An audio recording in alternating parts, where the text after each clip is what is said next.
Call to order, adoption of agenda. Can you get a seconder? Second.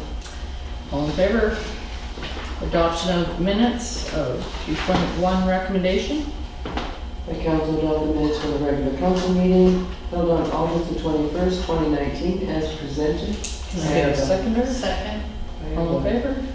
No, I forgot to put in that, later on we noticed that I forgot to put in there that I had attended the, oh my God, I can't even think of the assessment, the PC assessment meeting. It wasn't in there. I missed some things too. I'll put it in the next one that you attended last week. Introduction of late items will be a closed item. Persons of information about an identifiable individual who holds or is being considered for a position as an officer, employee or agent of the municipality or another position appointed by the municipality. And K is negotiations and related discussions respecting the proposed provisions of the municipality's services that are at the preliminary stages and that in the view of the council could reasonably be expected to harm the interests of the municipality if they were held in public. So that will be our closed. Public hearing, none. Delegations, 6.1 recommendation. The council heard the delegation from Urban Systems. Can I get a seconder? Second. Come on up, you two. Great. Is it easier if we stand here or sit? Wherever you'd like to be comfortable. Okay, why don't we sort of sit so we don't have our back to the camera. That's fine. So thank you, Your Worship. My name's Edward Stanford with Urban Systems. Moved to the Peace almost 20 years ago with my wife and 2 young daughters, and have the privilege of working with the village of Puskupi for really all of that time. I'm here with my colleague Bud, who's up from Bud Smith from our Kamloops office. And Bud and I have had a great privilege of talking about Treaty Land Entitlement, TLE, with most of the communities in the BCPs. We were in Chetwynd last night or yesterday afternoon to meet with their council. We met with Tumbler Ridge and Dawson Creek last year, City of Fort St. John, and now the village. Now TLE is a subject that Chris and I have talked about a few times. Just part of my role is to ensure that everybody is aware of what's happening in the region. And this is a significant body of work that's happening. Your mayor has been to the roundtable meetings up in Fort St. John. They're starting to happen monthly now. And we work with every municipality and every First Nation community on this TLE file. And we're also doing some work with the province, helping facilitate and facilitate only the roundtable meetings and what is called the LRMP meetings, the Land and Resource Management Planning meetings for the Fort St. John area. So that's the North Piece, what used to be called the Fort St. John Timber Supply area. So it's a large land use plan for that area, and that's the stakeholder engagement portion of it. So what we'd like to do, you have a handout in front of you. We do have a digital copy, and I've provided that to the village. If you're fine, we can just go through the paper copy. The intention is to really find out how much you know about TLE. And this is really a sort of an education opportunity. My understanding is that the nations haven't approached you yet with development opportunities in the village, but they have talked to a number of other communities up here. And so between conversations between Chris and myself, we thought it would be important as an education piece as much as anything about what's happening in the region and where we fit within that. So with that, I'm going to pass it over to Bud, All right. who's going to give us a brief history about treaty land entitlement and where we got to. Well, thank you and your worship and members of council. Just as a matter of my own curiosity, how many people are fairly familiar with the treaty land entitlement process? Your worship, and you're a little bit, okay, Councillor, thank you. This helps me to, so I get some sense of how much not to say because you've already heard it before. Treaty land entitlement process comes out of the notion that back when Treaty 8 was done, and Treaty 8 I presume you're all familiar with, but it's one of the largest treaties in Canada actually, and it extends east to Saskatchewan. Indeed, I was 3 weeks ago in doing some work with the Sturgeon Lake First Nation on a gravel operation that they're developing in Saskatchewan, and they're located just slightly north and west of Prince Albert, and they're a Treaty 8 First Nation. So it gives you some sense of the extent that this Treaty 8 covered. But back in the late 1800s, Treaty 8 was developed. That's a so-called numbered treaties. There are 11 of them across Canada. They're Ontario west to this part of British Columbia. And they're very prevalent on the prairies. All of the prairies are covered by a number of treaties. And Treaty 8 was negotiated in front of and eventually signed in 1899, and then afterwards there were additions made to it and so on. The treaty was, as all the treaties were actually across Western Canada, because of the transportation at that time was either foot or canoe, the officials from Indian Affairs in Ottawa came out in the summer. And of course, when they came to the communities, frequently the people in the communities, particularly the men, were not at home, if you like. They were out gathering or trapping or whatever they were doing, but they weren't in some of the villages.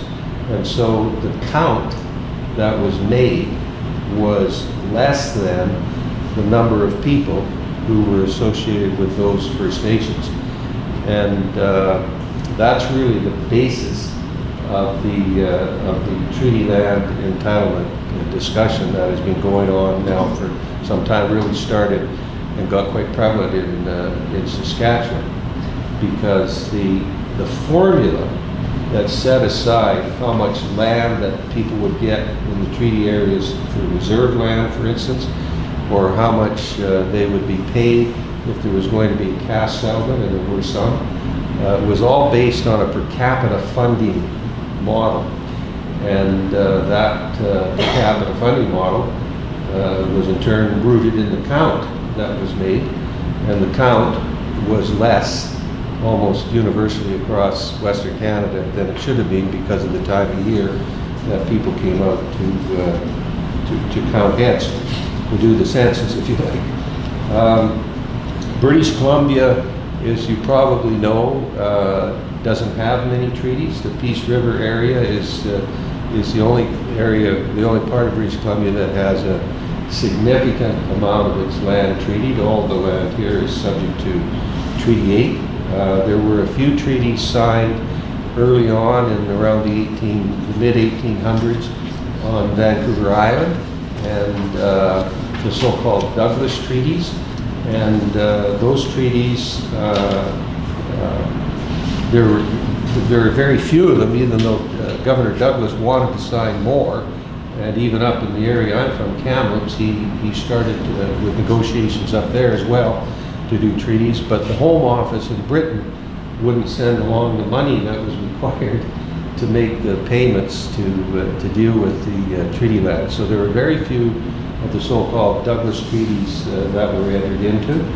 Then there has been a number of different kinds of treaties that have been dealt with over the years. Since that time, the Nishka Treaty is one that I'm sure you're all familiar with. That was negotiated and signed in probably the early 1990s. And then there were, in the early 1990s as well, there was established a land claims process that's hopeful to lead to treaties in the rest of British Columbia. And there are a number of those that have been, it's a 6-stage process, it's very complicated. You may have heard of the Tsawwassen Treaty, was one of the bigger ones, more complicated ones that has recently been signed. The Sleeman Treaty was signed, that's up in the Powell River area, up in the north end of the Seychelles Peninsula. And then there are a number on Vancouver Island as well that have been signed, and then there's a whole host of them that are in negotiations. And there are others that have gone through the negotiation process, gone to a vote, and have been rejected. One near Prince George, amongst the carrier people, went through the whole process and was rejected.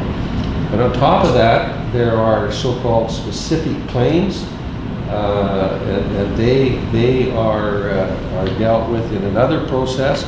Sometimes it weaves its way into the BC Treaty process. Sometimes it's in the Treaty 8 process, and other times it's individual claims that are made that are very specific to certain circumstances that have happened. And then going back into the late 1970s, under the government of Premier Bennett, Bill Bennett, there was a settlement of 21 what are called cutoff land treaties. And the cutoff land treaties came about, or at least the cutoff land settlement came about from the late 1920s, early 1930s, when then a fellow became Premier McBride, and the Surveyor General from Canada. They made a decision and had a process to go around to cut off reserves, largely in southern British Columbia, but some of them up in the Prince Rupert area and other areas. Again, based on this count, that the count that was made, the treaties were, or at least the reserves were granted based on the count that was made by Canada, and that determined the size of the reserve.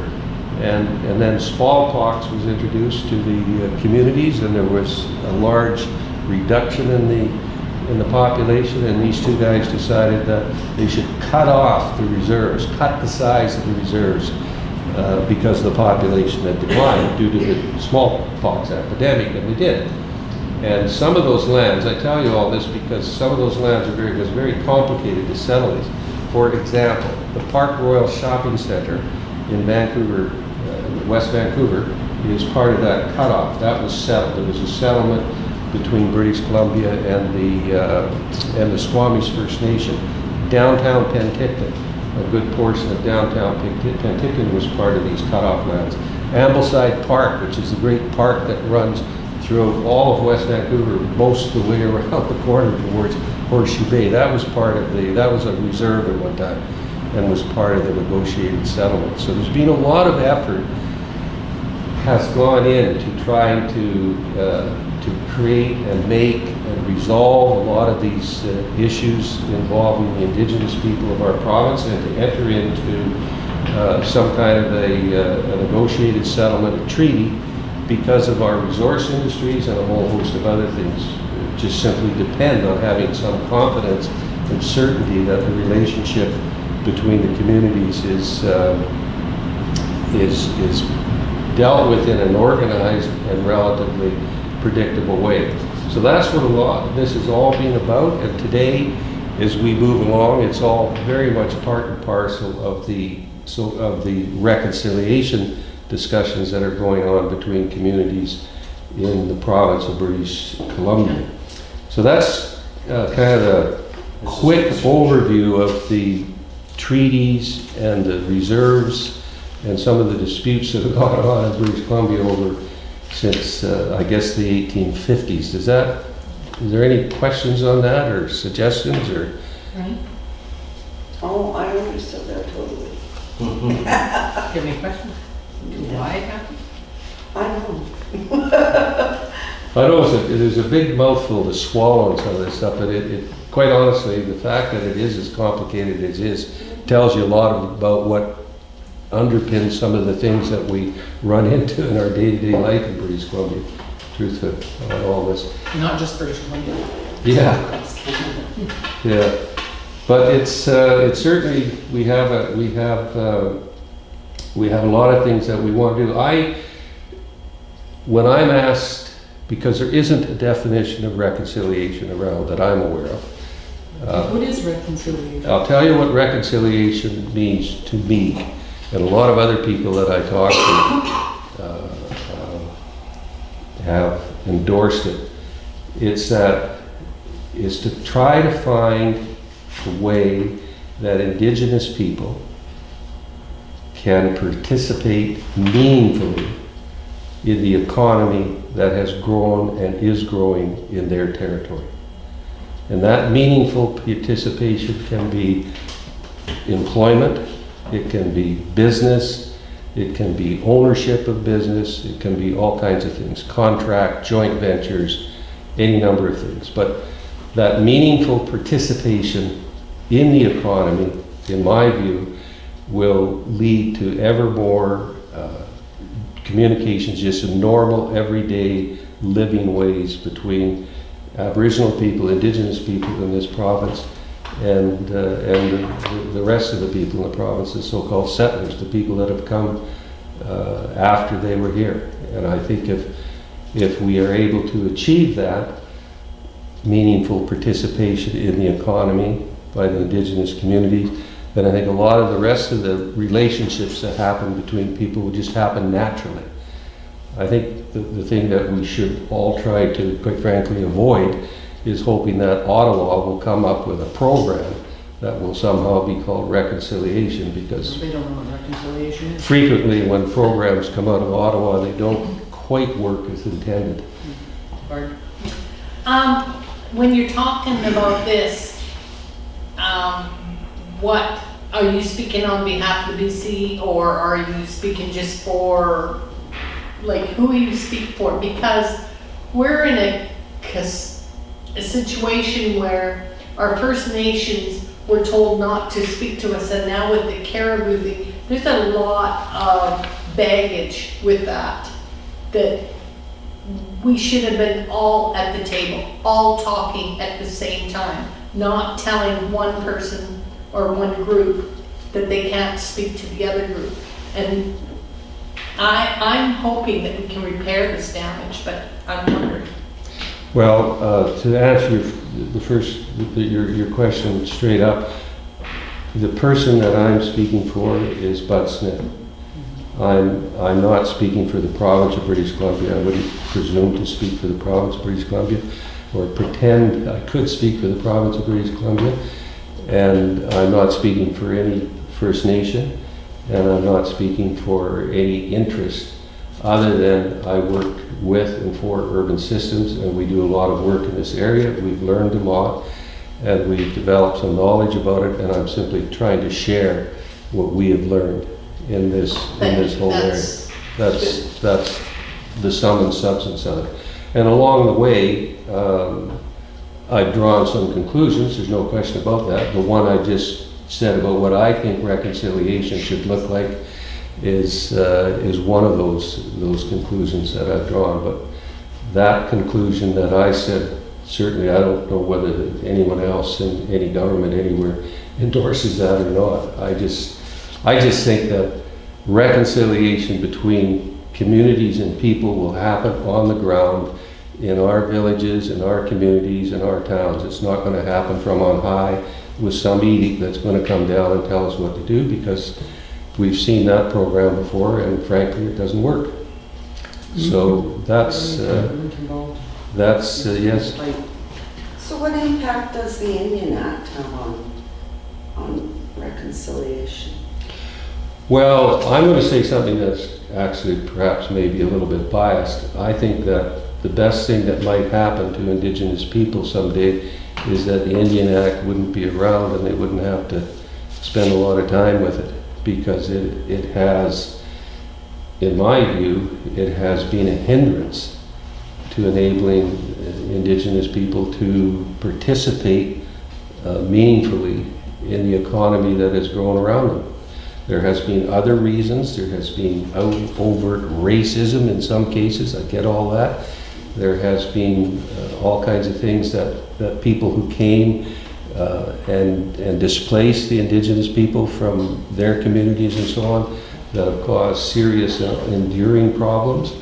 But I think that a lot of this, and I think there are a lot of people actually in the Indigenous communities, I know there are because I've worked with them, who would love nothing better to get to the point where they weren't dependent on the Indian Act, or don't have to get permission from the people in Ottawa to do certain things that they want to do and make decisions that they want to make. And that dependency over time for anyone is, is not a good thing. And so that I think has been a real problem. But to get to the treaty land entitlement process, again, I think that this, if it's done well, and I'm alive, by the way, to, and I'll get to it in a minute about what you're talking about how a lot of this moved along nicely until whatever happened with the caribou discussions seemed to have put a little bit of sandpaper on the floor for a lot of people. But I think if in the treaty areas there have been court decisions and so on that have come down, that have started to define how the treaties are to be interpreted, in what way they're to be interpreted in terms of land development and land use and that sort of thing. And this has been an evolutionary process, but I think it's got to the place now where it has tremendous potential for reconciliation.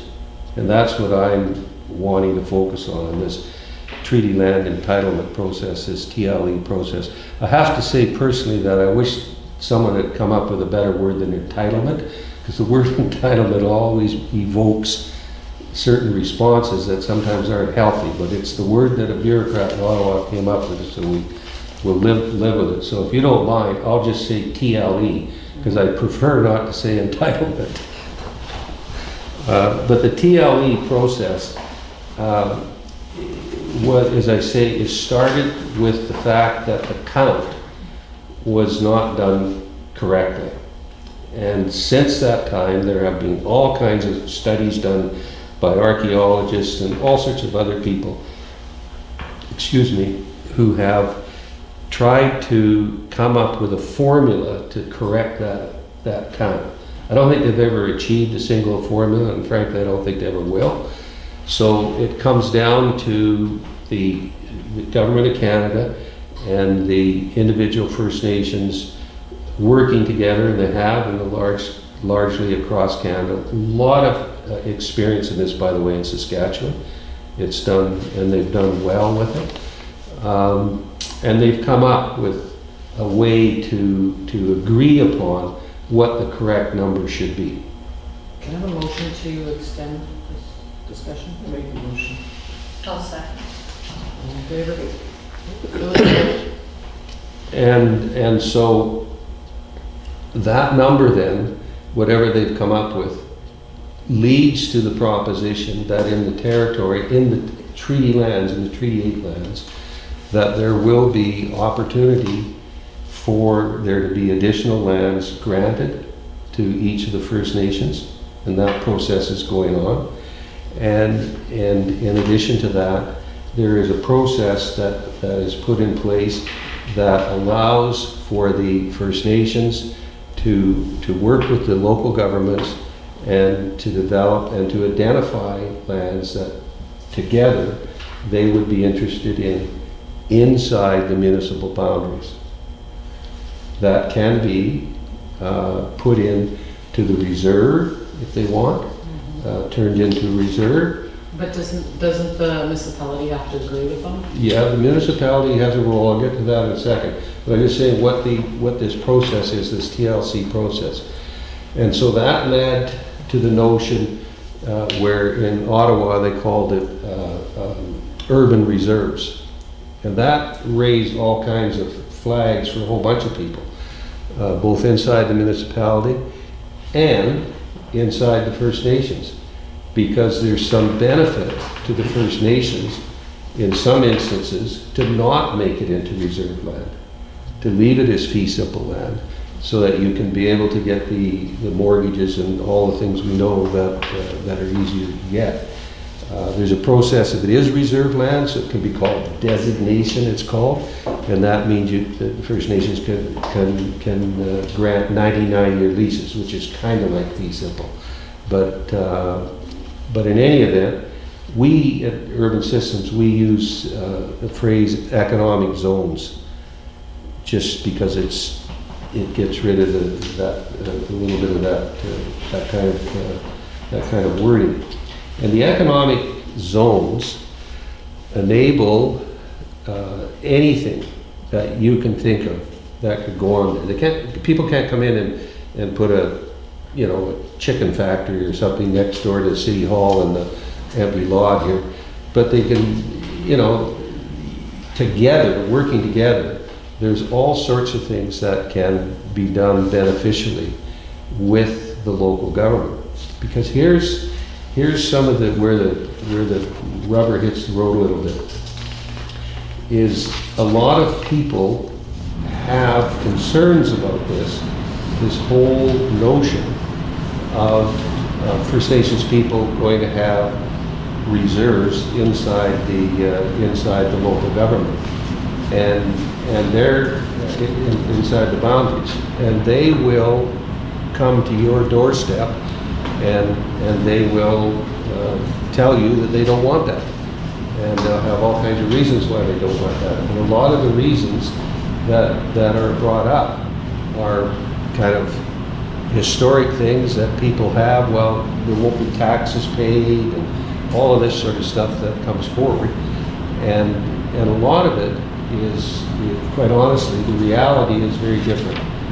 I'll give you an example of some of how this works. It's not exactly urban reserves, but it's in my city of Kamloops, the most prominent, I think today, by far, subdivision is called Sun Rivers. And indeed, many of the senior officials who work for the city of Kamloops actually live in Sun Rivers. Sun Rivers is designated land on the Kamloops Indian Reserve, and they're all 99-year leases. And what happened there was the band couldn't develop that land without getting the proper sewer arrangements around. The cost of having to put in sewer and all the other things was going to be horrendous. So they made a deal with the city of Kamloops. So the city of Kamloops processes the liquid waste that comes off Kamloops Indian Reserve, Sun Rivers, on a fee-for-service basis. The homes in Sun Rivers pay development cost charges to the city of Kamloops, as do any of the other people who want to develop a house in Kamloops or a building in Kamloops. And there's a formula for use for recreation services, for instance, that all are in the city of Kamloops, and that was all done by agreement. So We're gonna have to speed this up, guys. okay. So these things can be done in that way, and are done in that way. And let me then simply finish by saying this: I think that this is a process that is underway, and I think there is tremendous opportunity for any local government because of this. The federal government is putting out a lot of money to finance these urban economic zones. And that is capital that you can't get at. But the First Nation can get at it.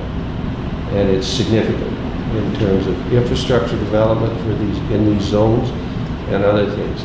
And so a joint venture between the First Nation and local government has a tremendous amount of potential benefit to everybody. Well, if any of the bands that I would consider would be the Doig Rivers, because they are Kuskookweens, most of them. I really don't want to work with West Moultrie or Soto over the caribou issue, because they said that we are all racist. So that would be my take on it. Yeah, well, that's something that would have to be done here, but quite honestly, were I in your shoes, I would wait until a ban shows up on your doorstep. Oh, yeah. I would be inclined to go to the Treaty 8 office and simply say, we understand this process is underway. We're interested in learning more about it. We're interested in having a protocol with Treaty 8 generally. And the protocol, all it has to be is to say we're interested in working with one another. Oh, I've already explained that. And then move along from there into the more details. Rather, I would be I think it would be better to start at that 20,000 foot level and then go down the funnel towards something more specific than to start with the specific, that's all. Because there is opportunity here. I don't imagine anyone is showing up. I think if you start the process, you will gain politically just because you've reached out. Well, we have already went up to Doig, sat down. So anyway, that's the quick presentation. And if you've got any questions, I'll be happy to answer them. And I'm not avoiding your caribou thing, I have to tell you that. But it's something that, as you know, your neighbor counselor is doing some work on. And obviously, there's going to have to be some healing done, because there was a lot of good things happening with the TLE process, and it's got unstuck because of that. So the purpose of this brief presentation was really to get you up to a bit of a speed on the topic, because particularly your colleagues on the regional district board directors, but also in other municipalities, when you're talking with them at UBCM, NCLGA, wherever, this is a topic that is front and fore in a lot of their minds, and certainly in some of their communities it's happening. And I think it's wise that you know about it. And as Buzz says, reaching out, as you've done to the DOI, is a very proactive move to make. So I commend Actually, you they for that. invited all of us up there. Great. Regional district board. Yep.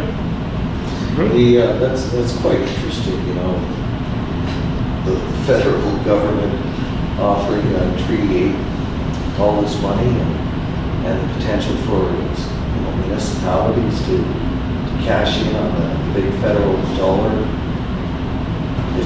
Is there an election coming up? Well, to be fair to the federal government, and sometimes I'm not, this has been going on for quite a while, because it started in Saskatchewan. It started, this process really began in Saskatchewan and then moved into Manitoba, and has now moved out our way. You're a better politician than all of us. Is there an election coming up? Well, this process actually started in BC around 2004. You're both very good. Yeah. Well, thank you very much. But whatever the reason is, if the feds are handing out money, my humble opinion is, take it. You know what? I'm probably the closest related to the First Nations family here. Treaty 8 and 18, a whole bit. And, Person beside you. and the person beside me. And I know First Nations can't be wrong, stand on their principles. So they're an honest people with a proud history. Yeah. And if the government thinks they can buy it, I'm not buying that. Yeah. No, it's a joint venture that everyone has to work on to get this to work. There's no question about it. Okay. Okay. Okay, well, thank you. Thanks for coming. Thank you. Thank you. Thank you. Drive safe. Thank you. Well, is it? Yeah. Thank you. Okay. Thanks very much. Appreciate it. Thank you, guys. Bye. See ya. Unfinished business rising from the minutes. New business, 8.1 recommendation. Have conservation's report on property exploration, Expropriation. It's information. Second? Any discussion? Sandy, do you want to explain this? Oh, No? Okay. would you like me to? You There's can- not much to explain. We talked to urban systems and they pretty much said that expropriation is a last resort. We should approach the homeowner first, landowner, see if they're willing to sell. Expropriation is not used for things like cemeteries because it's not essential. It's more for infrastructure. If you needed a hospital or things like that. And as we said in the report, we went back through all the records, got numbers, and our cemetery seems to be okay for the next 20 years at least, if not 30. So drop it. Well, I didn't say that, I said take it for information. You're No, not. 8.2 recommendations. The council received the draft wage loss reimbursement policy for information and consideration. Second. Discussion? Yeah. Marlene, go ahead. Well, when I when I took interest in what was going on within the village and the council, it was because of the ginormous amount of money that was increased for council. And as it's been explained, that remuneration is out the door and it's stipends. So really, we have part-time positions within the village, so we're employed, right? And so this is our second part-time job, is the village. When the school districts did not pay me this time, I had said, well, I mean, they didn't pay me. I wasn't complaining about it. And I know that the council gets stipends, that you're paid for leaving the village, going to meetings. We're paid for mileage, right? Meals. You get extended health care, dental. I mean, there's all kinds of benefits for sitting on council. This just seems to be one more thing that you pile on top. I don't believe that it's necessary. Ken?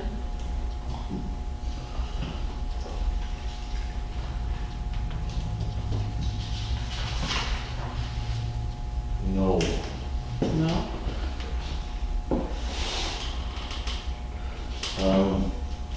To the wrong question, sorry. Allow me to focus. I voiced my concerns at the last meeting. I don't remember. And, it's, for someone of, it could be dangerous having a blank policy, right? Because if I were to say, Herb and Myrna would give me time off to attend every conference that I wanted to attend, it would cost the council a lot of money. We really would. Well, the council would have to Okay. okay it. So why don't we okay this, not as a policy to blanket pay, but why don't we okay this, Barb, this is Barb's thing, And mine as well. And, whatever. I told you, I was just using Barb as an example. Okay, well, I'm in there too. So let's say that she comes to us and say, you know what, guys? I'm gonna miss 2-3 days work to attend this conference. Is there any way that you would consider paying You my can't, you have to wages? have a policy in place before we do that. Must be okay, so I can- Why can't you have a policy to consider it on a case-by-case basis as opposed to, That's what it is. as opposed to a blank policy That's saying, what this is. That's what it is. It's not a blank policy. This is case by case. Did you not read it, Jan? of course I read the whole thing. I read the package. I don't know.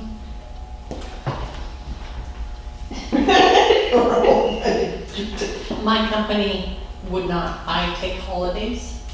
Couldn't say to them, I'd like these days off. And then come to the village and say, You know, I want to get paid. So my company won't participate this. It happened. I use holidays. Same, yeah, I have to use my, in order to do this. So, but a future person may have a company that would support this. My, When I sat on council before, we got remuneration. It was considered a community service to be a part of council.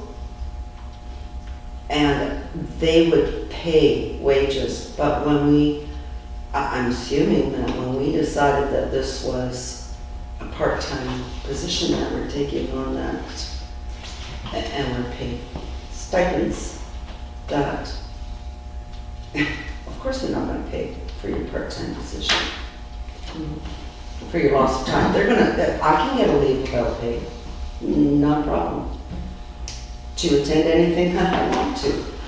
So The only thing They're that not gonna pay me. the only thing that who here would be affected by this policy? Donna, I will, because I'm only part-time at the store, so I don't get very many hours for holidays. And I'd have to use all my holidays to go to UBCN, and I wouldn't have any holidays at all. My personal feelings is I knew this before I stepped up in this situation. And because my community happened is community service. So I go because I want to do the best job I can. And that's why I use my holidays. And yeah. The only time I would use it is if I went away for more than one day. It'd have to be more than 3 days, because I have 3 days off in the week. So the co-op would give you time off. Yes. okay. And I only work 4 days a week, right? So they would give me the time off. But would you be receiving monies from Who's Coopy for attending meetings? Don't you get $125 a day? That's Not, expense reimbursement. Yeah. That's- well, not for some of them, which I would claim them. No, but if you want to go to UBCM, Yeah, The $125 is to reimburse for the expenses. For your meals and everything. Yeah. Meals, incidentals, all of that stuff. So Yeah. Travel. it's not considered pay, It's it's not on the like- expectation Yeah. that you're spending $100 and some odd bucks a day just doing the business of the, so it's meant to net you out to zero so that you don't actually incur a direct financial loss at that point. But she is, because she's losing her holiday. Yeah, in that case. The other one too, folks, that this, and this was just our first draft, because you guys asked us to come back with a draft. The situation that's also missing technically from this one right now is a self-employed individual. So, self-employed electrician, plumber, somebody along those lines that finds himself on council at some point down the road, takes a week off to go to a conference, that's a direct It's money out of your It's pocket. not even- But isn't that something that you think about before you leave the council? Well, we see before, when I No. was on council, I could get those holidays and I had more holidays and it didn't bother me so much, right? But now, because I'm a senior citizen and I don't get that much damn money anymore, I won't have any holidays. And I think something too, folks, is that something the municipality wants to potentially create as a barrier to an otherwise interested and qualified candidate to Yeah. run for council? For more counselors. So,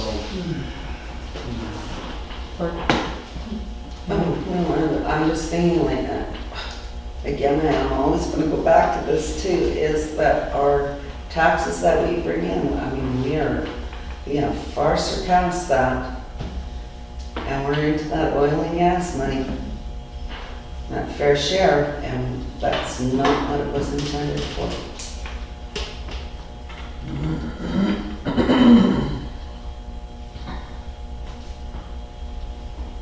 Whatever. something you guys can digest for a couple of meetings if you want to, just because it's on the agenda I think we tonight. should just put something. Definitely don't I know. need to yea or nay here or Okay, now. well, and- need a seconder? Second. We'll bring it up in a couple of the action items, subsequent things in the next few meetings here. And if you guys want us to bring it back with any amendments, we can. If it's done at that point, then so be it. It was just Yeah. some language and options. So. What if you were retired? You know what I mean? What if I was retired? Do I say, well, I'll go UBCM? I'm just throwing that out there. Yeah, I'll just use my CPP and I can, you know. Yeah, old age pension. Yeah. Well, you wouldn't be using days work if you were retired. No, I don't, but Which is why. No, but it's financial impact. It's a financial impact. You have to pay way down there. You have to pay everything for costs a it. lot more now And than. then you get it back. That's why you get to leave. But you have to spend, cough up the money first. Yes. And then, but if you live on a senior citizens stuff, you cannot. Well, if that's the issue, let's make a motion to pay per diem in advance. Per diem is paid. When you go down, yeah. You know, you bring your receipts back, you give them to Sandy, Sandy does it all up, and then that's when you get paid. Oh, we used to get it before. So what happens if you don't have enough money to cover $125 a day? How long you said? I'm saying, in general. Like, I think I'd be okay. But I mean, for some other people, right? Well, it's something I think we should table it, and think about all the different pros and cons. Yes. Okay, good job. All in favor? The council, 8.3 recommendation. The council receives a report from the Dawson Creek Art Gallery as information. Second. And it says here, and that, Council decided they would like to continue with the art hall. Second. any discussion? What was the attendance like? We actually brought that up in the staff meeting with Council Smith, and the last one, we believe there was nobody, I guess maybe only one person, but extremely low. The ones before that, would be in single digits kind of thing. We actually felt in the staff meeting that it might be a function of summer holidays and so on and so forth, so I kind of proposed to you guys that if there was any uncertainty about it, that maybe we run it back until Christmas and then just get a couple of months in winter and see if the colder days have any impact on attendance and September to December?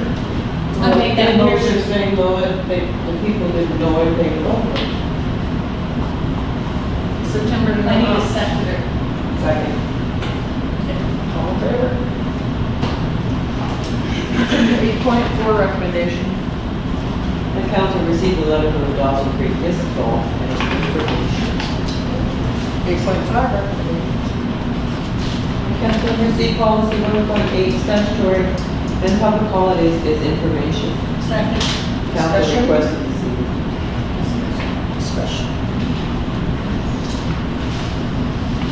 How would to work for the village of Coos. No, but we didn't have that, no. The only concern I have is it closed on Fall Fair Day. And I did have concern of it being closed the last day of December in case somebody wanted to pay their taxes before they reverted over to, Trina and, We're here, but we don't open the office. We're behind the scenes, rolling over the books because our accounting system does not have to do Sunday. Yeah, I just said Sunday.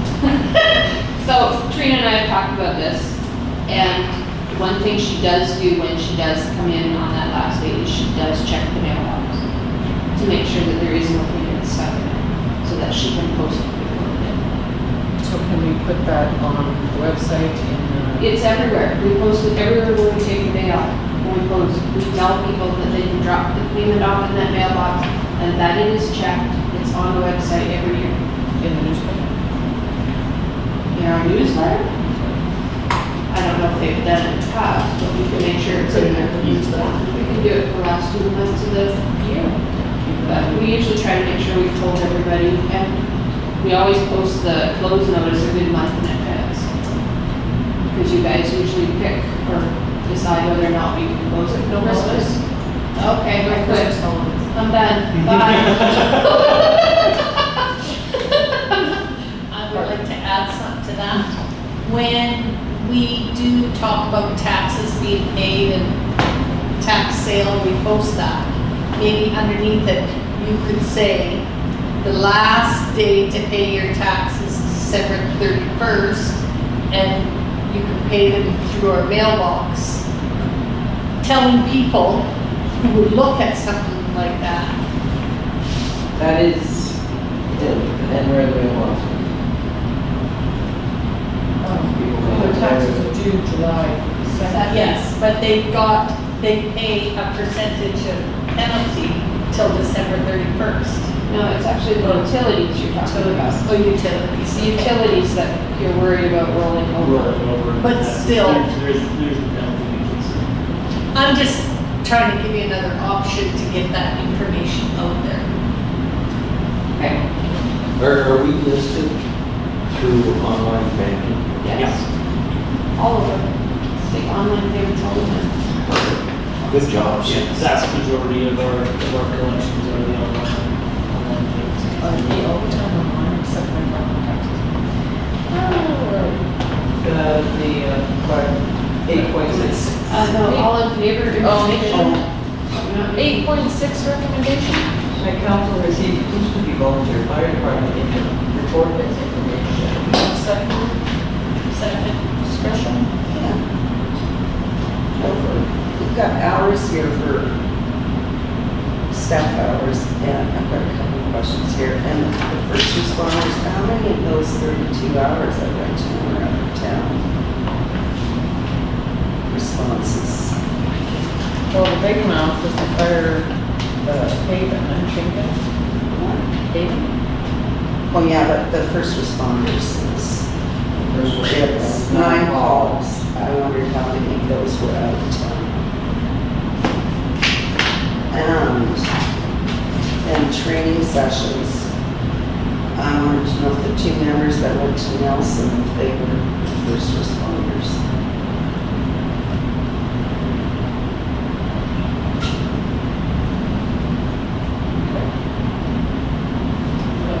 Can I respond to that by email or do we want that on the next? Oh, emails. So we can have it for the next council meeting? I. Or you're gonna email it to I'll us? give you that information next, before the end of the week. All in favor?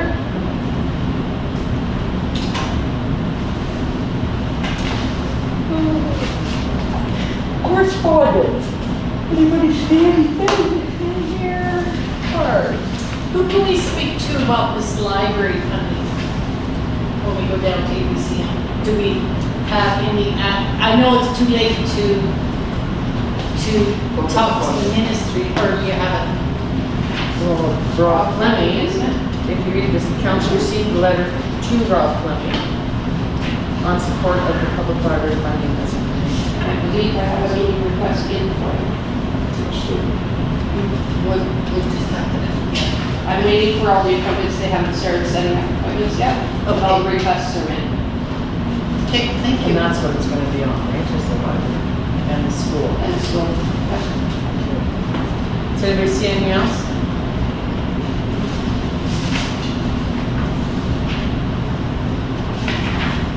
Okay. all of them.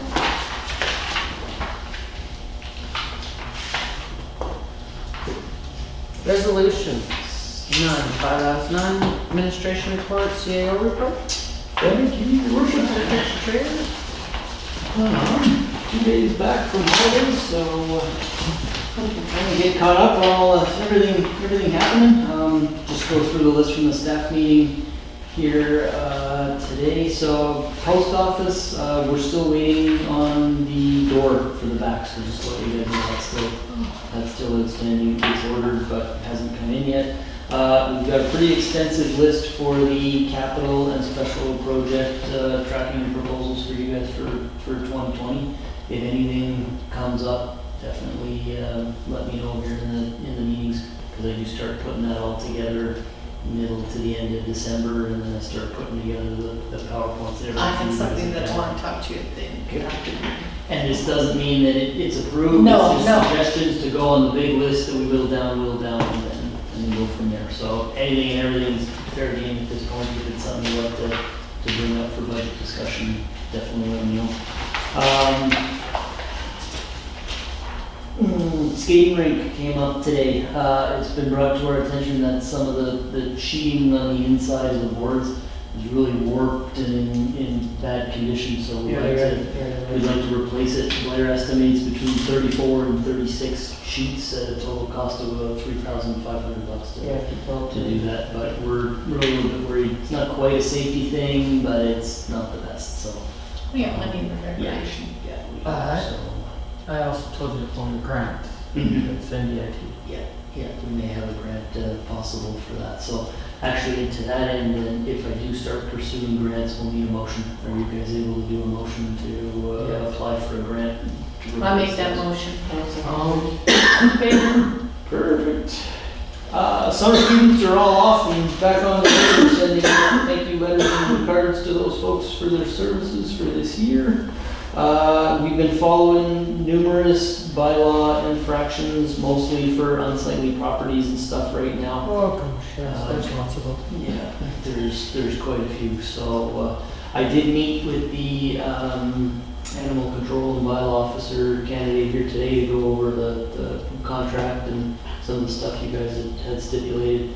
He wanted till tomorrow evening to review it and digest it. So that hasn't been etched in stone yet, but he was, we had a lengthy discussion about what the first few things on the agenda are.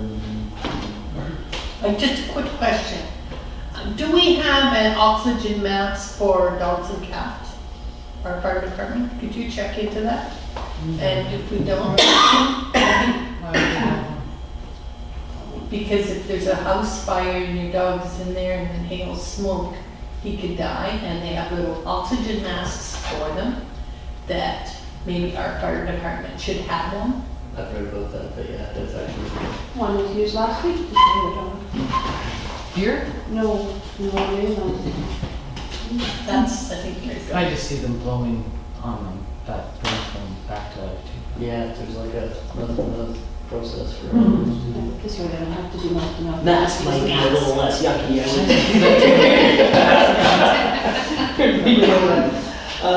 So yeah, I won't go into it just because there's a bunch of them, but we're on top of that stuff. The sign, the welcome to Pooh sign is done. We discussed the location here today. That should be going in the next couple of weeks here. So, and the town hall square sign is also done, and same thing for. It's gone back to the shop. Yeah. Santa Claus parade. There will be a report for you guys on the 18th, but just to let you know it's coming. We're gonna propose the 15th, which is historically the time to do the third Just make sure it's not the same time as Dawson. We did, Sandy double checked that, that's why I came up with this step. I have an email stating which date it is. Yeah. Skate park, we've come into some weather and seasonal issues, so I had a pretty long talk with Josh today about that. The light posts, believe it or not, are still not in yet. He thinks they're held up in customs somewhere at the border because they're coming from Texas. The contractor has done the site grading, but the seed and hydro seeding and stuff hasn't been done, nor have the trees been installed, and Urban's recommending that the trees actually don't go in this year now because it's too late in the season. So the options were to do them and cross our fingers, and I said, you guys had a lot of discussion last time about losing them. I said, that probably yeah, probably not a good way to go. Cancel the trees altogether and deal with it next year, or Josh had already spoken to the contractor on our behalf, and the contractor said, yeah, you know what, because of the hiccups that have happened, I'll come in the spring and install the trees if you guys don't mind waiting that long. And I said, yeah, option C is. So trees next year. They're still committed to doing the lights though this year. Everything's all set. They've just got to get the posts in, raise them, and we're done, and then put the grass seed down. Fingers crossed. Getting our sidewalks this year, Chris. Nope, the sidewalks were just a study this year to see if it could work. And that, I reported on that in a couple of the CAO reports. It looks like it will, but we're gonna have to go into some discussions with some of the affected landowners there, because what's essentially gonna happen is we're gonna be cutting off their driveways, or what they perceive as their driveways. So, and I know one of them in particular has a big travel trailer that basically goes out to the street. Once the sidewalk's in, that way we'll be able to park that trailer in the driveway anymore. So we're fully within our, authority to do it, because the right of way is ours. But that's not to say that that individual probably won't be too happy with what's happening. Speaking of tax sales, It's not that bad, Marlene. came up a moment ago. He's making you cry? I know I'm on to I'm laughing, Skylar. As it stands right now, we've got 13 properties on the proposed tax sale list, but we're gonna do one more round of delinquent notices and then all the direct callings and stuff like that. We think there may be one that might actually end up going to tax sale, but we'll see. Most of the ones that are on there every year, and they come in and pay at the 11th hour and it clears itself up, so probably a non-issue for it. Are those properties gonna be in the newspaper? Oh yeah, we got a legal No, I mean process. our little flyer. It's all right. Our little flyer thing, or? No, we've got a legal process we gotta follow with respect to how we advertise the tax sale properties. And that's pretty much it for me, other than I also got a report from the rec coordinator, and he's working on a few things right now. He's got the lawnmower race club circuit guys committed to doing one for sure for next year. We weren't able to line one up here this year, so. Did you, what did you say staff this afternoon? Did you tell them that they were doing a good job? For me, did you? You remember I said? Yeah, I remember saying that now. I'll remember that. I'll relay it first thing tomorrow morning. Okay, like you'll remember.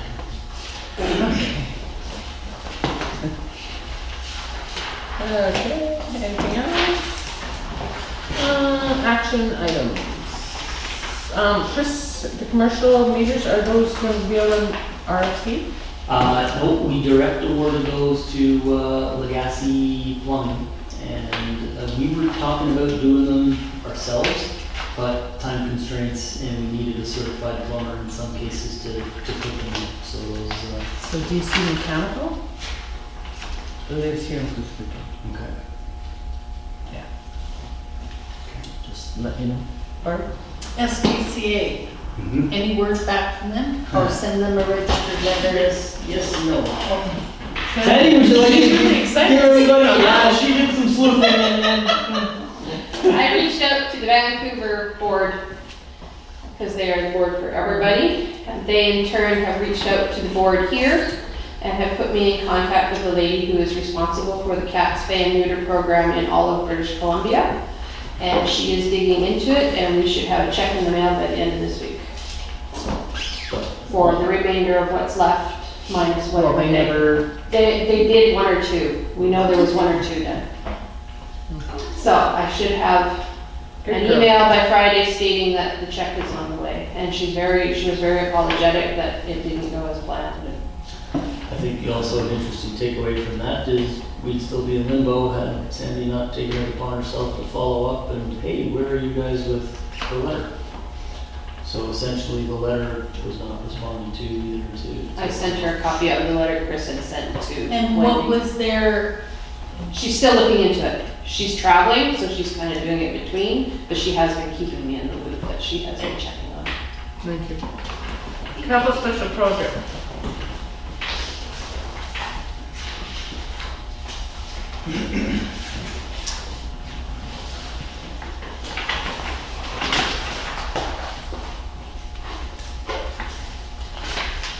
Anybody see anything?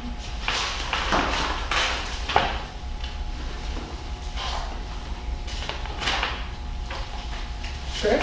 Thank you, Your Worship. Number 6, the boundary extension. Katrin's been after me to try and see when we can schedule another presentation meeting with you guys, if you even want to do it. Well, with the ALR thing happening right now, we probably can't do anything. Everyone off. Should be the one now. to book it in front or after a council meeting is too long. Even if we met with her On a special meeting. on a special meeting. And it's a public meeting, if we posted it, you know, if any resident was interested. No one's possibly, but if they show up, they show up. But it's just, we're not exhausted if either our meeting suffers or, What I could propose to her is that because I think I got a sense of what you guys are looking for here now in that overall process. So I can probably work with her over the next couple of weeks to whittle that down into a 15-minute delegation presentation. At least at that point, it's on the agenda, it's on record and part of the video. And maybe the decision at that point is, yeah, you guys, yay or nay, any further work on an extension and take it from there. okay. No, council's calendars.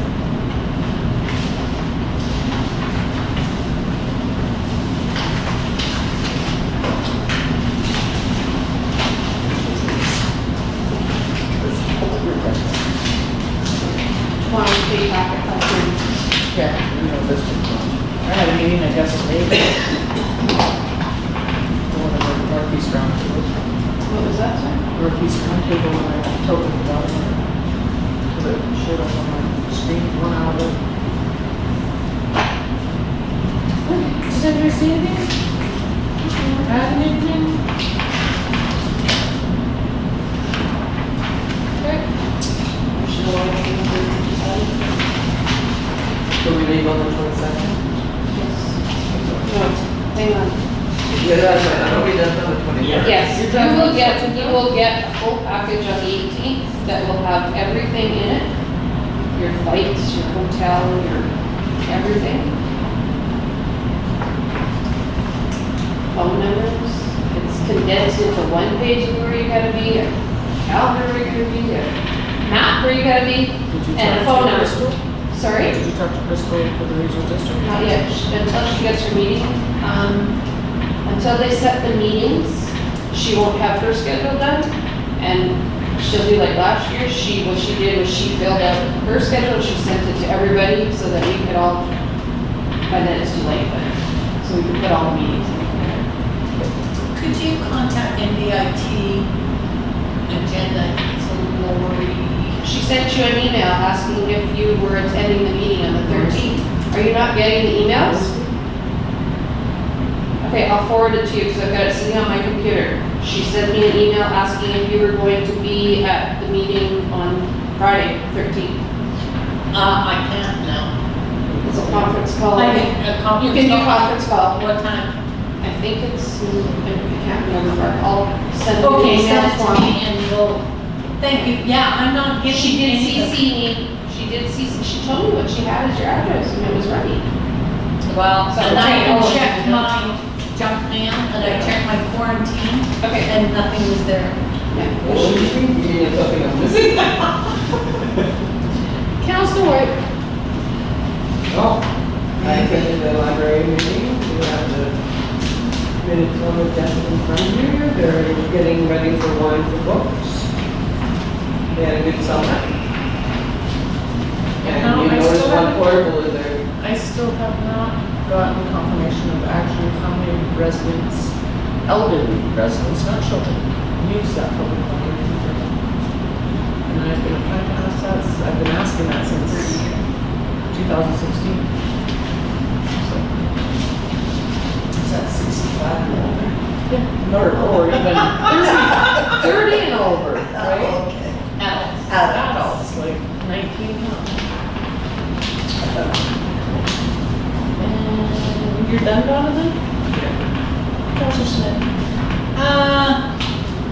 Poultry house meetings, I haven't been to,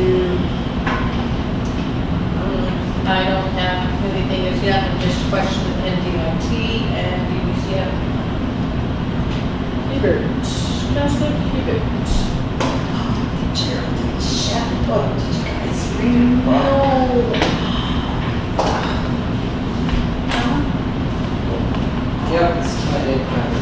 What did you think? I like it. It's pretty good, isn't it?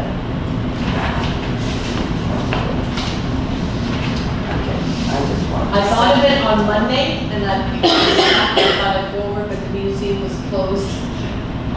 So, I'll get over there. Oh, I'm sure. I'll see Les over there when I get that meeting. They're having their harvest tea on the 21st. It's got lots of stuff there. And, I did have a conversation with pretty big deal. I mean, had somebody was standing there watching me. Trying to really roll that.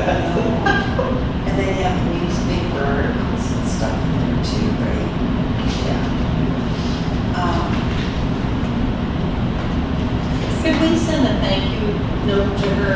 Well, that's why I would really like you guys to realize what you're writing for, because it is wonderful. It was nice of her to think of us and the museum and not to, and share a family thing with our community. And the post office, love it. When I retired, I didn't sit on the bench up there and talk to everybody. Is that bench chained down? Because that's gonna go. That's the post office that put it there, not us. That's not ours. Oh, it should be full of sand or something. Post office is the one who installed it, and it just showed up one day. Yeah.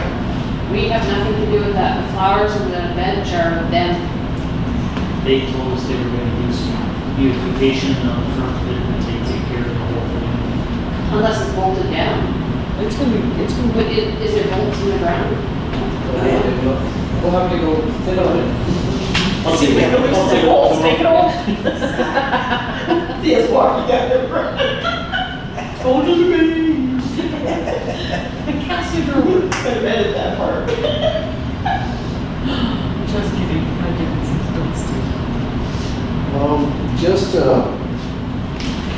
Just a reference to 9.11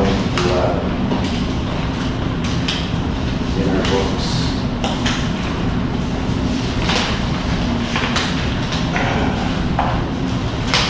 And I did read this, and that's with regards to Timothy and Linda Ewart.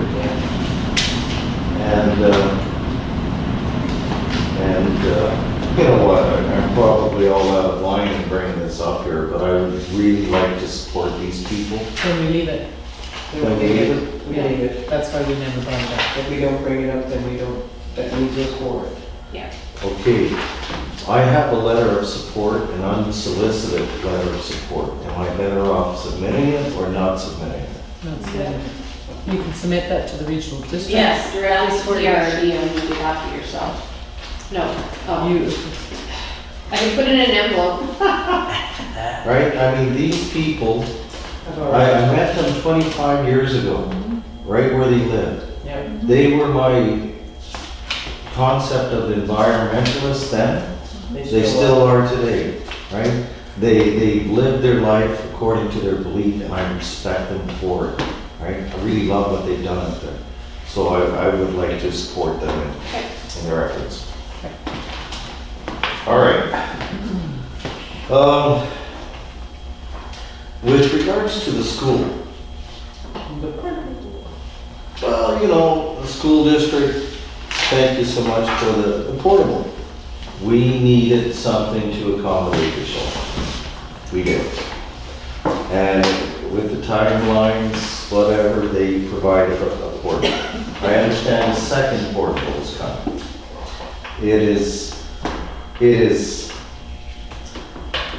It is, in my opinion, where the school board has asked us to play ball with them, where the community has stepped up and assisted in building that brand new facility, and then they turned their back on us in trying to give us meaningful representation to the province in getting a permanent solution regarding the extension of our school. And all they're willing to give us is a temporary portable to No it. running water and one, we have one they have is to ours report and the other one is Temporary. temporary. Yeah. I heard today Conway School is at full capacity today too. I would like, Did we get enough teachers? I would like to review what happened today with 140 students in this elementary school. And with all the parents. You were And with there. all the parents, all you had to do was look across the street. You had the school buses being hindered. You had the hallways totally congested. What would have happened if there was a fire in that facility? Fire trucks couldn't get in. What do they want us to do? Overlook it? This is only temporary? Ken, do Yes. you want a motion so that Chris writes them a letter or emails Melissa Thank you for the guidance, keep coming. of what, how you want it worded? Address the concerns that you have. Your concern? Well, I think we still need to voice our opinion to the province because the Well, we local will when bunch we go here down there. is not doing anything for us. But we need your opinions documented so we Well, can take them with we us. need to document that it's a safety factor that we're dealing with. The school isn't stepping up. They allowed this to happen. It should never have happened. What if? School board. The school board, right? Look at that diving boat, right? There's always the possibility of what if. Finally it Well, happened. were Are we you- willing to chance this at our school here? Well, you had to move boxes away from that room, so that was, So, you know, gloves are off. We want a permanent extension to the school, and the school board has to step up and do what's right for Poos Coop. Anyway, so the motion is? Got it, Chris? the motion is to write a letter expecting the school board to meet their obligations to the, And you will, I to actually. the residents of Poos Coopy and the surrounding areas. And I actually think that council should go back to the school board meeting and address our concerns. You can email them and then, say we're coming. and give Good. them the concerns. This is their issue. If we can't get any action out of them, then we'll be on the doorstep. We'll have the fire chief go over and Second. visit. What will happen then? Shut them down? Yeah. Oh, I don't Then want to do that. then the kids will leave us to school. Honey, Oh, Chris, whoever. Yeah. I was just gonna say, if we're gonna write a letter, folks, probably the best course of action there would be for me to try and time the letter so that the letter goes out and it's on the next school board meeting agenda, and the members of the council can attend that school board or the school district 59 board meeting and address the concerns that are on the letter right from them, so try and time those two together, if you guys are okay with that. Do you guys want to go as a delegation or just in the gallery? We'll go for delegation. Want to be a delegation? Because I'll drive over and, my bus wheels. When the original Kuskookee Elementary was sitting in that lot, and it seems like it's a big lot, doesn't it? But I mean, we were able to go over the baseball diamonds and all of those, and over the skating rink. We were able to do all kinds of things. It was in the back then. middle of the lot. No. Yeah, it was. When we had parking. Oh, there was parking down at the bottom of the hill, and then we were sitting in there, right? But now that school is sitting the other direction, and it seems to be going from end to almost end, because those kids cannot play beyond those portables because you can't see them. So they're not supposed to go back there. So their play area has diminished a lot. They got a big playground there.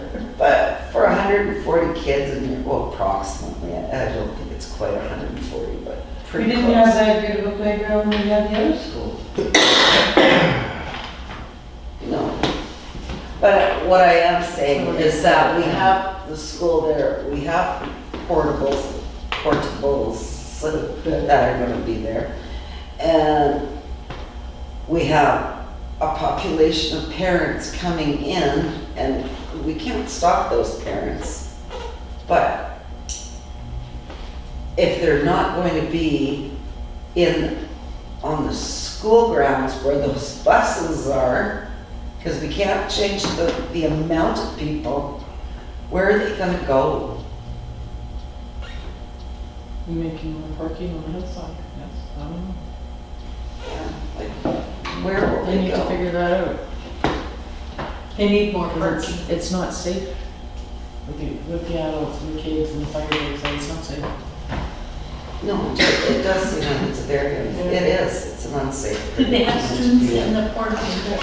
Yes, Grade 6? no, 5? 3. 2, 3. Well, I think it's, I never asked, but I'm assuming because 5, 6, and 7s have to use laptops.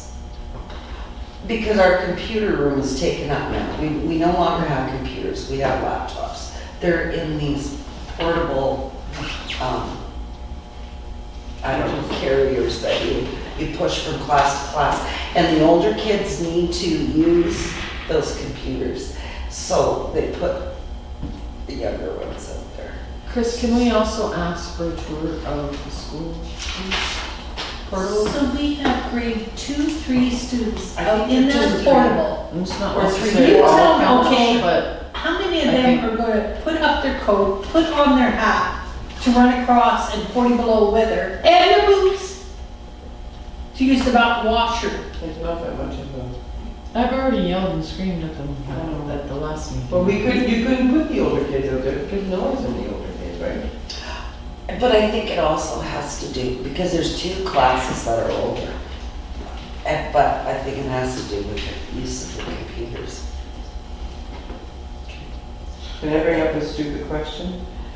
It's been brought up also, we think, from the library, that sign that we have on the school, the digital one, when the second portable goes, you won't be able to see the sign. You can't see it now. Well, then we're You going to can see request From a the library, you library. can't see it anymore. But the Yeah. school board has to. And look, they're going to have to, Did they pay for it or did we pay for it? we paid for it. I don't know, I was on council We when that went paid in. for it, but they put it on. Okay. So that's something else I Ken. can ask. One more thing, and then I'm done. I think the village staff is doing a great job. And I said that, but Chris wouldn't relay it, the I message. know. Well, you know, all of them are good except for Chris, I mean. Now he failed us. Yeah, he failed us. I'll just go back up. What did I tell you earlier today? Hey, It's What a did I tell you earlier today? No, I think we have, between Sandy and Chris, we have two very top-notch dedicated employees. And the village is running pretty good. And Skylar. Of course, Skylar! What are you doing here? That's that word. But, you know, I think with those positions, you guys have been doing excellent. And, you know, I just wanted to say that you guys were doing a great job, in my opinion. And you, With regards to the council and some of the discussions that are brought up and issues that are brought up. You know, it reinforces my opinion that we're here because we want to do what's right for the community. And, you know, I appreciate the passion that each of you bring up.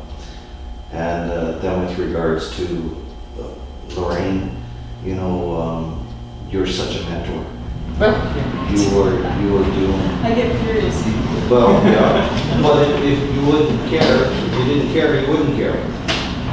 So I think you are an excellent mentor, and I'm very pleased to be part of this council and serving in this situation. Now we want to know. You still have to wear pink. I want the mountain ash tree outside, which is gorgeous. So Mary Kay's report doesn't have one, but I would like to see the museum and the library to come to council. And I'd like to meet the PAC board to see if there's anything that we could do for them or just meet them. Amber is working on it, Amber is working. Well, just, She was the going concern for the last year. so just, you know, so we can know them and who they are and talk to them if we need to and see what they need and need.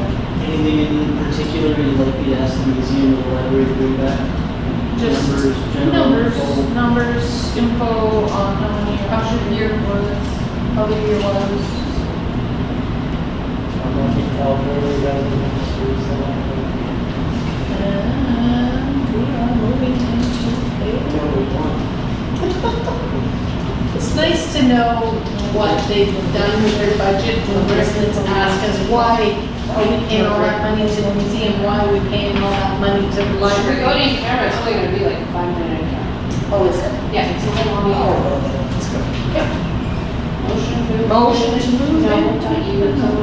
I make a motion to move it in camera. Second. Second. Second. All in favor?